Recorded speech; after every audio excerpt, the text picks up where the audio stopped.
Fronti Evropian bëri një seri denoncimesh publike për përvjetorin e parë të qeverisë që sipas tyre kanë zgjedhur rrugën e diskriminimit sistemik dhe përjashtimit etnik. Deputetja Arbana Pasholli tha se pas shfuqizimit antikushtetues të përfaqësimit të drejtë dhe adekuat, si dhe të mekanizmit të balancuesit nga gjykata kushtetuese, institucionet janë liruar nga detyrimi për përfaqësim adekuat. Sot e nisëm këtë seri me temën themelore për çdo qytetar, e drejta për punësim në administratën shtetërore dhe publike, e drejtë kushtetuese, por në praktik e kthyer në privilegj monoetnik.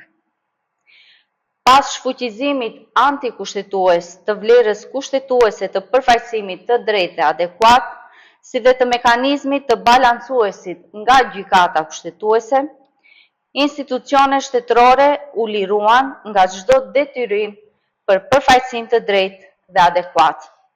Por vlen thot se ka sjellë revolucion në administratën publike, avancime, punësime dhe drejtësi për kuadrët shqiptare. Theksojnë se në vetëm pak javë janë realizuar 10 avancime dhe punësime në institucione si Qendra për Menaxhim me Kriza, MV, Furnizim me Ngroje dhe NHEC Treska Shkup. Shtojnë se kanë bërë më shumë punësime për shqiptarët në 10 muaj se sa BDI në 22 vite. Vlen po vendos standarde të reja të qeverisjes ku fjala e dhënë bëhet realitet dhe ku qytetarët ndihen të përfaqësuar me dinjitet.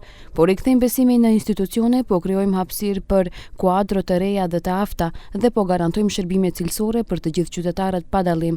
Ky është vetëm fillimi. Nga ana tjetër, edhe ASH Taravari ka shprehur shqetësimin për diskriminimin që u bëhet shqiptarëve nëpër institucione, duke thënë se derisa Vlen lavdrohet me disa punësime që numërohen në gishtat e njerëzdor, publiku është dëshmitar se brenda një viti ka pasur rreth 1000 punësime maqedonasesh, ndërsa numri i shqiptarëve të punësuar mbetet qesharak dhe shqetësues.